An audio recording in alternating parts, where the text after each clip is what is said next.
And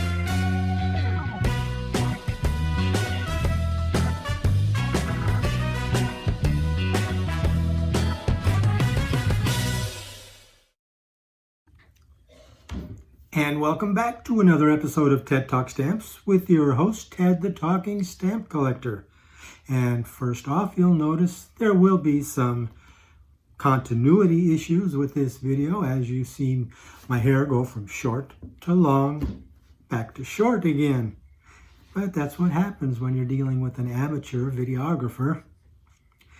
This episode is, once again, sponsored by the IPDA, the Internet Philatelic Dealers Association, a network of dealers who are committed to making the Internet more secure and safer for stamp collectors. All IPDA dealers agree to abide by a code of ethics and to follow certain standards in the quality of their listings and in the quality of their customer service. When you see that IPDA logo on a dealer website or on their HipStamp store, you'll know you're dealing with someone of honesty and integrity. If you're a stamp dealer or you're thinking about selling stamps, please click on the link below in the description to the IPDA website and download and fill out the application form. We'd love to have you. And now I'll hit the Wayback Machine and get back to our program. So, the first part of this order of 3 mixtures was Botswana, which you saw in the previous video. The second one, pull out, and we have a 4-ounce mixture of Malta. Okay, so the Malta mixture was, again, 4 ounces, and this one was $13.50. So that's a little bit more reasonable. And in the sales listing, it is described as a new shipment of mix of only large on close clippings, some HV, high values seen. And 4 ounces is listed at $13.50. For 1 pound, it would be just $37.50, comparable to the Germany and Ireland I got earlier. Or if you really want to go for it, you can get a 5-pound mixture for $178. Good luck chewing all that. Okay, you know the drill. How many do we have?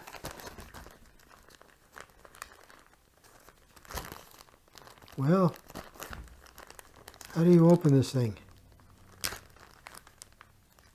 There we go.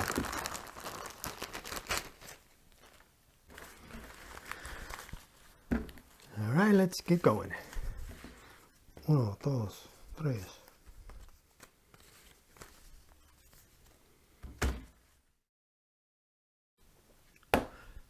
All right, so then we had 350. Now that's quite a difference from the Botswana where we had 459. This, the only thing I can figure to account for it is that it's maybe slightly larger paper on these. The Botswana was a little more closely clipped, and evidently the Botswana is on lighter weight paper. So that's quite a difference, 350 to 459. Now, of course, comes the soak.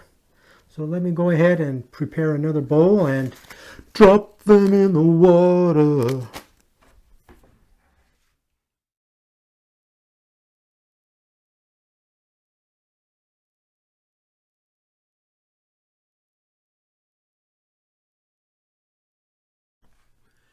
All right then, the stamps have all been soaked, they've been sorted, and they've been cataloged. And I've got a haircut and a Fitbit watch. So, let's see what we got. Okay, in this 4-ounce mixture, we had 350 stamps. And after soaking and my destruction of some of them, we're left with 311. We had 37 damaged stamps and 2 that didn't belong in the batch. They were 2 Great Britain stamps. So we ended up with 311 stamps. Like I said, that was quite a bit different from the 4 ounces of Botswana, where we ended up with 400 something. Go figure. Now, out of those 311 stamps, we wound up with 99 different. As you recall, in the Botswana mixture, we had 91 different. We had 100 more stamps, but fewer different stamps. So this Malta mixture was pretty good. The Botswana gave us 21% of the mixture were different stamps. The Malta had 31%, all different. And there were 52 stamps in which there was only a single copy, compared to 39 for Botswana. Of the stamps for which there were 2 to 4 duplicates, Malta had 35 stamps compared to 39 for Botswana. And then there were only 12 stamps that had more than 4 duplicates, with 2 of them being 36 and 39. So really, I thought the Botswana mixture was pretty good. This Malta mixture is that much better. The total Scott catalog value came to $182.86.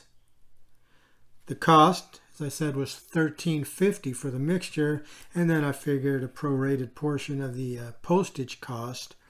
So the total cost was about $16.61, which works out to just 9% of catalog value. A pretty good deal, I think. Getting a closer look at a breakdown of the years, what's really interesting, I think, and really pleasing to me, were that there was 5 stamps, count them, 5. 5 stamps from the 20th century. There was 2 from 1956. Oh, well, here, let me show you. There were 2 from 1956. 2 from 1965, 1 from 1985, and then after that jumps to 2001 and goes on up. Next page, here's one of the 39 or 36 duplicate stamps.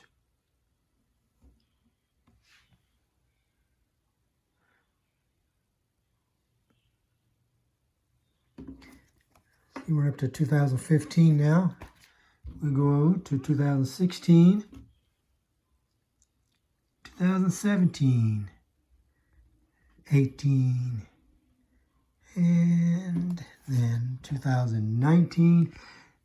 And this was the highest catalog value stamp at, what was it, $350, something like that. No big deal.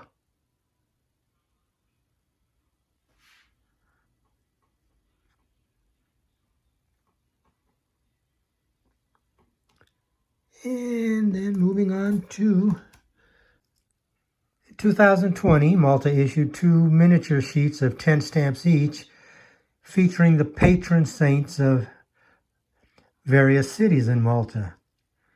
From this miniature sheet, I got 9 of the 10 stamps. From the other one, I also got 9 of the 10 stamps. So that's pretty neat, getting almost a full set. And then to round it out, we got these from 2020. And here, this is the most plentiful stamp. This one had 39 copies. And then the 2 Great Britain stamps, the 2019 Christmas and this. I don't know who he is. George Washington. Now, besides catalog value, I did look on HipStamp for retail values of the stamps. And as so many were very recent stamps, I didn't find very many, only like 25, and they came to like 35% of catalog value, which is actually a little high. Typical retail value for used stamps will be 20 to 25%. So actually I figured retail value on a 25% of catalog value basis. And we wound up with 99 different stamps at a retail value of $16.87. That left us 212 stamps left to trade or sell with a retail value of $28.85. So we ended up with $45 retail value for a cost of just about $16, or about 1/3 of retail value. Now that compares to the Botswana mixture, where we had $140 retail value for a cost of $43, and that worked out to about a 31% of catalog value. So these mixtures were pretty equal on a cost basis, despite the Botswana mixture's higher cost. So all told, I have to say I am very pleased with this Malta mixture, as my postally used collection of certain countries only starts at 2001, and out of 99 different stamps in this mixture, 94 of them were from the 21st century. So that just tickles me pink, green, and purple. Now I have one more mixture to go over from this order, and as soon as I get that all tabulated, I will be back with you in another video to go over those. So stick around for the slideshow and I'll show you highlights from this mixture. And I want to give thanks once again to the Internet Philatelic Dealers Association, or IPDA, for sponsoring this video. If you are thinking of selling stamps, or if you are a dealer right now, head on over to the IPDA website and give some serious thought to joining the organization. We'd love to have you. So until next time, this is Ted the Talking Stamp Collector, wishing you all happy stamping.